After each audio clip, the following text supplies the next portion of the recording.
गणनायकाय गणदैवताय गणाध्यक्षाय धीमहि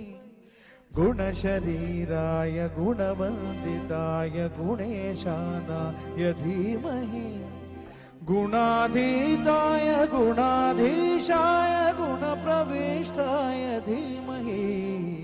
एकदन्ताय वक्रतुण्डाय गौरीतनयाय धीमहि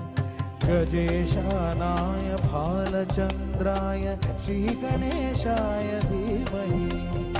एकदन्ताय वक्रतुण्डाय गौरीतनयाय धीमहि